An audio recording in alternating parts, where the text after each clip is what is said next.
Bwana Yesu asifiwe. Hamjambo. Kwa majina naitwa Alfred Balume. Na asubuhi ya leo nimekuja na habari njema kutoka kitabu cha Zaburi sura 23. Sehemu yetu itakuwa ya kwanza kwa siku ya leo. Na theme yetu itakuwa kuhusu maisha bila upungufu. Na tusome kitabu cha Zaburi 23, hiyo sehemu ya kwanza. Bwana ndiye mchungaji wangu, sitapungukiwa na kitu. Hunilaza katika malisho ya majani mabichi, huniongoza kando ya maji matulivu.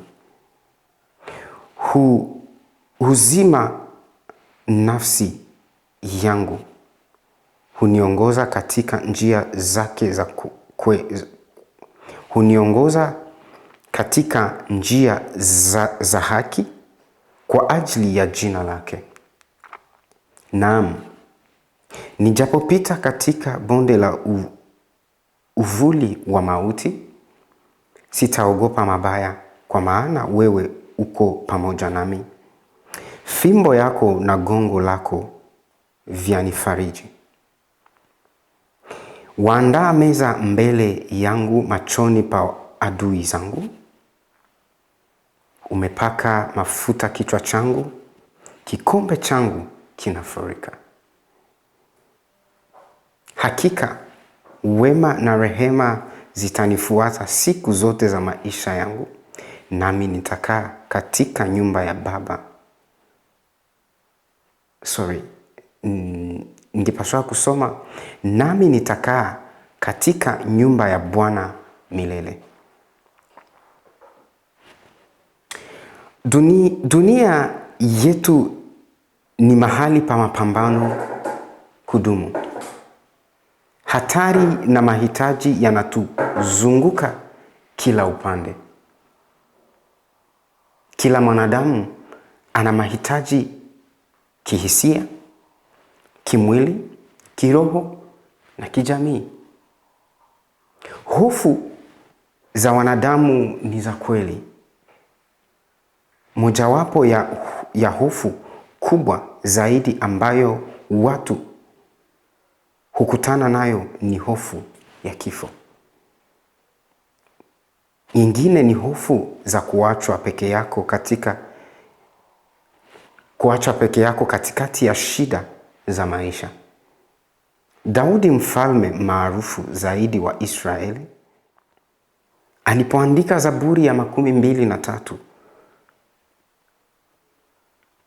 kama maelezo ya uhusiano wake na Mungu, aliandika akiwa mtu ambaye tayari alijua maana ya kuwa mchungaji.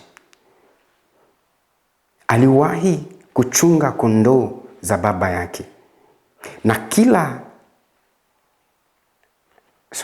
Na hilo linaleta swali muhimu. Inawezekanaje Zaburi hii fupi sana kutoa majibu halisi kwa mahitaji ya ndani kabisa ya moyo wa mwanadamu? Tunapowaza juu ya mchungaji, mara nyingi tunafikiria milima ya kijani, mashamba laini na hali rahisi. Lakini kwa Daudi na kwa wachungaji katika maeneo kama Negev, picha ilikuwa tofauti sana. Kuna tofauti kubwa kati ya kuchunga kondoo katika Negev na kuchunga kondoo katika nchi yenye dhoruba na kijani kibichi. Kulikuwa na hatari za kweli. Manyama, mafuriko ya ghafla, ukosefu wa chakula, njia hatari. Haya yanakuwa matatizo madogo. Yalikuwa hali halisi za kila siku. Na bado Daudi anasema sikosi kitu. Basi huyu ni mchungaji wa namna gani? Ni mchungaji wa aina gani anaweza kukidhi mahitaji ya Daudi kwa namna ile ile ambayo Daudi alipaswa kukidhi mahitaji ya kondoo wake mwenyewe? Yeremia 3:15 inatoa sehemu ya jibu. Mchungaji lazima aongoze kwa maarifa na ustadi. Mchungaji lazima aongoze kwa maarifa na ustadi. Kwa maneno mengine, lazima awe kukidhi mahitaji ya ndani kabisa ya kondoo, hata katika mazingira magumu ya ukali. Basi katika Zaburi hii Bwana anakidhi mahitaji ya Basi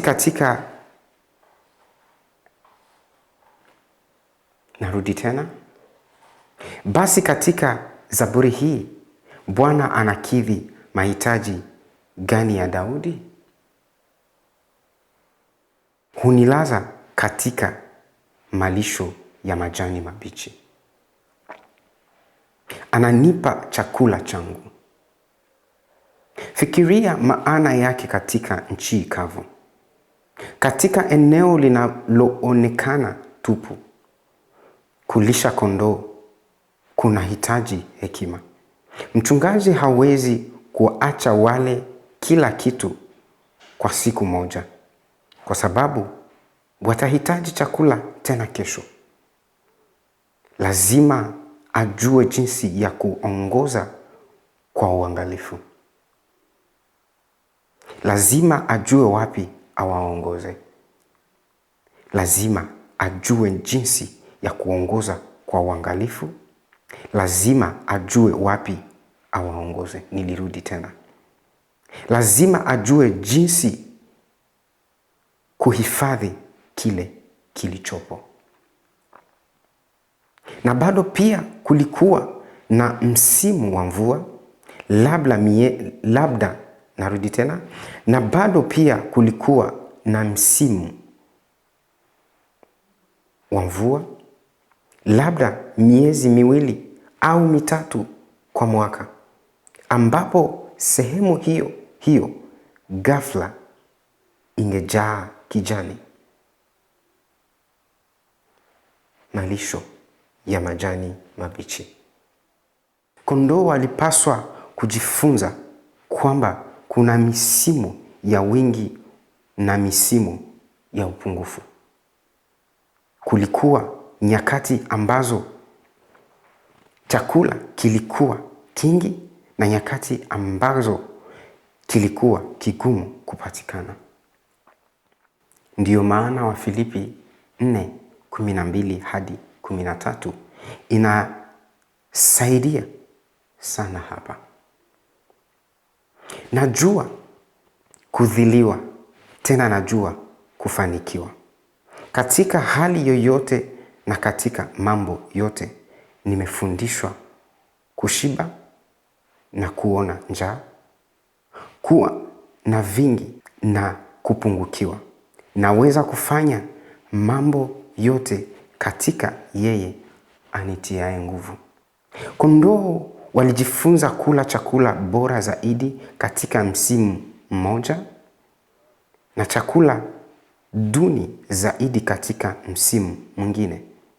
Lakini hoja ni hii: akiwa na mchungaji sahihi, hawakufa kwa njaa. Hilo ndilo jambo la Daudi. Ukiwa mchungaji huyu, hubaki na njaa. Ndiyo, huenda kukawa na ugumu wa kifedha. Ndiyo, huenda kukawa na msimu ya upungufu. Si kila msimu wa maisha una utajiri. Misimu mingine ni yenye upungufu, mingine ni ya maumivu. Lakini iwe uko katika msimu wa vingi au katika msimu wa vichache, Yesu mchungaji anakutunza. Huniongoza kando ya maji matulivu. Kondoo hawanywi maji panapokuwa na hofu. Wakifadhaika, wanaweza kukataa kunywa hata wanapohitaji maji sana. Maji yakiwa ya fujo, hawatakunywa. Wanahitaji utulivu. Wanahitaji ukimya. Wanahitaji amani. Kwa hiyo, mchungaji alipaswa kupanga safari yake kwa uangalifu. Alipaswa kujua wapi pa kusimama. Alipaswa kuwaongoza kondoo mahali ambapo wangeweza kupumzika, kunywa maji na kupata nafuu. Hilo lina matumizi kubwa kwetu. Unahitaji kutambua mazingira ambayo ndani yake Bwana Yesu anakupa mapumziko. Nirudi tena. Unahitaji kutambua mazingira ambayo ndani yake Bwana Yesu anakupa pumziko la mwili na la roho. Katika haraka za kelele za maisha, unahitaji kutambua maeneo, watu na hata nyakati katika siku yako, wiki yako au mwezi wako ambao ndani yake nafsi yako inaweza kupumzika. Kwa Yesu, upweke pamoja na Baba ulikuwa mmojawapo ya maeneo hayo.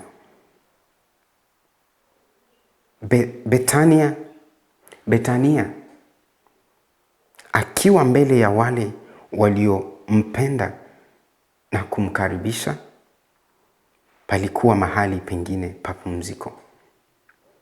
Hapo palikuwa mahali pa kupumzika. Kwa watu wengine, nyumbani ni mahali kama hapo. Lakini ikiwa mazingira ya nyumbani kwako kumejaa mvutano, msisimko na uchovu wa kihisia, basi kwa huzuni, nyumbani huenda pasifanye kazi kama mahali pa kupumzika. Fikiria mtu akirudi nyumbani baada ya siku ngumu kazini, kisha akute msongo ule ule ukimngoja huko, shinikizo lile lile, kutokuwepo kwa utulivu kule kule, uzito ule ule wa kihisia, watu na maeneo ambayo kila mara huondoa nguvu zako, iwe ni shuleni, kazini, katika familia au hata katika urafiki fulani, si mahali pa kupumzika. Hilo halimaanishi kwamba unaweza kuyaepuka kila mara. Bado lazima uende kazini. Bado lazima uende shuleni. Bado una uwajibu. Lakini unahitaji kuwa na uwazi. Lakini unahitaji kuwa na uwazi. Unahitaji kujua hapa si mahali ambapo nafsi yangu inapumzika. Basi mahali hapo pa pumziko ni wapi? Je, una wakati, mahali au hata watu fulani ambao ukiwa mbele yao nafsi yako hutulia? Leo angalia kwa makini wapi na jinsi gani Bwana mchungaji wako anavyokuongoza. huuzima nafsi yangu na huniongoza katika njia zake kwa ajili ya jina lake. Maneno mawili ya Kiebrania yatusaidia kuelewa mstari huu kwa uwazi zaidi. La kwanza ni Chedek. Ya kwanza ni Chedek, ambalo mara nyingi hutafsiriwa haki. Linabeba wazo la kile kilicho sahihi, kilichonyooka na kilichofaa katika mahusiano. Linaelekeza kwenye kiwango cha maisha ya haki na mwenendo wa uaminifu. La pili ni Nefesh. La pili ni Nefesh. Neno hili mara nyingi hutafsiria nafsi. Nirudi tena. Neno hili mara nyingi hutafsiriwa nafsi, lakini maana yake ni zaidi ya maisha ya ndani tu. Linarejelea mtu lazima, nafsi yote, utu wote, yote nilivyo. Kwa hivyo Daudi anaposema huuzima nafsi yangu, wazo si kwamba Mungu anamfanya ajisikie vizuri kihisia tu. Maana yake ni kwamba Mungu anamrudisha utu wake wote, anamrejesha kikamilifu, anamrudisha katika uzima, anamrudisha katika mpangilio sahihi, anamrudisha katika uhusiano ulio sawa. Tunaweza hata kuelewa mstari huu hivi: ananirudisha kwake mwenyewe, ananirudisha katika uhusiano ulio sawa na yeye na kundi lote. Huo ni ukweli mzuri sana. Ikiwa Yesu kweli ni mchungaji wangu, basi hata nikitangatanga atanipata na kunirudisha. Kwa nini? Kwa sababu katika ulimwengu wa Daudi, kupoteza kondoo lilikuwa jambo zito sana. Lilileta aibu kwa mchungaji. Utamaduni ule ulikuwa uzito mkubwa juu ya heshima na aibu. Katika moja Samueli 17, Daudi anamwambia Sauli jinsi alivyolinda kondoo dhidi ya wanyama wakali. Aliwapigania kwa sababu walikuwa wa thamani na kwa sababu uaminifu wake kama mchungaji ulikuwa hatarini. Kondoo anapotoka kundini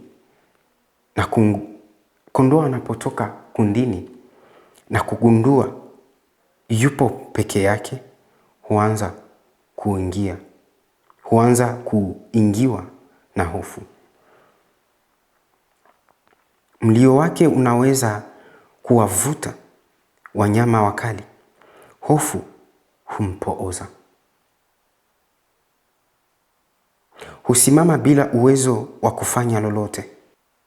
Hakuwa na msaada isipokuwa mchungaji aingie kati. Anakuwa mawindo mepesi. Daudi alisema kwamba Mungu ni mchungaji wa aina hiyo. Anapotangatanga, Mungu humrudisha. humrejesha katika ushirika na yeye mwenyewe na katika usalama ndani ya kundi. Hiyo ina maana unaweza kuwa na hakika ya jambo hili. Ikiwa wewe ni wa Mungu, hata kuacha upotee. Hata ukitangatanga, hutaachwa. Kwa nini? Kwa ajili ya jina lake. Sifa yake imefananishwa na uaminifu wake. Hata liaibisha jina lake, hatashindwa kuonesha tabia yake mwenyewe. Yeye si mchungaji asiyejali. Yeye si dhaifu. Yeye si asiye mwaminifu. Hapotezi kondoo wake kwa kuendelea mbele. Kwa hiyo, sikiliza kwa makini, mwamini. Ikiwa wewe ni wa Bwana na ukitangatanga, hata kuacha huko. Atakupa, atakupata, atakurudisha. Na urejesho huu una gharama. Kondoo aliyejaa hofu mara nyingi hawezi. Kondoo aliyejaa hofu mara nyingi. Nirudi tena. Kondoo aliyejaa hofu mara nyingi hawezi hata kutembea kurudi yeye peke yake. Mchungaji lazima ambebe. Urejesho unastahili jitihada. Unahitaji utafutaji. Unahitaji gharama. Na hiyo gharama imelipwa. Isaya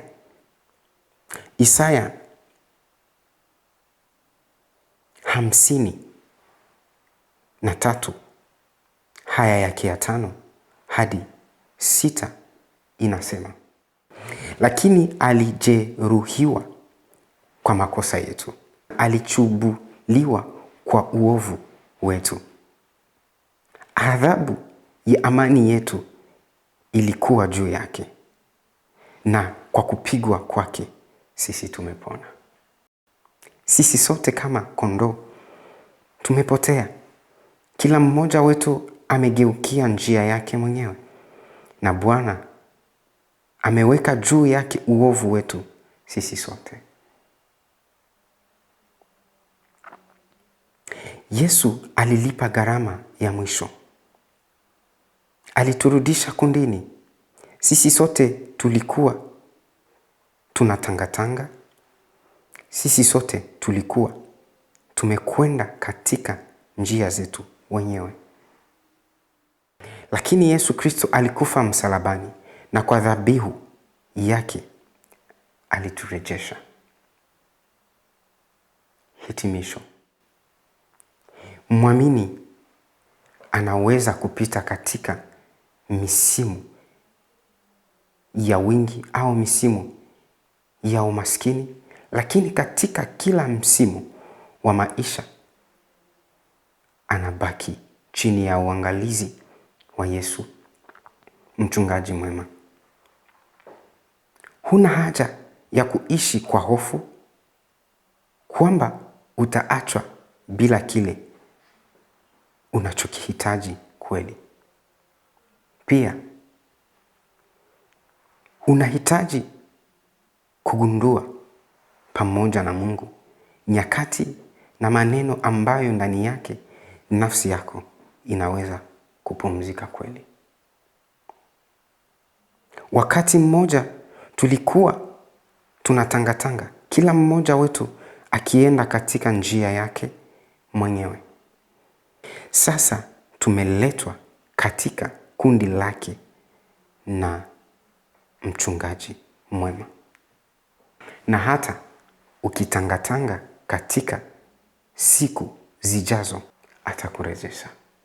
Mungu akubariki. Amen.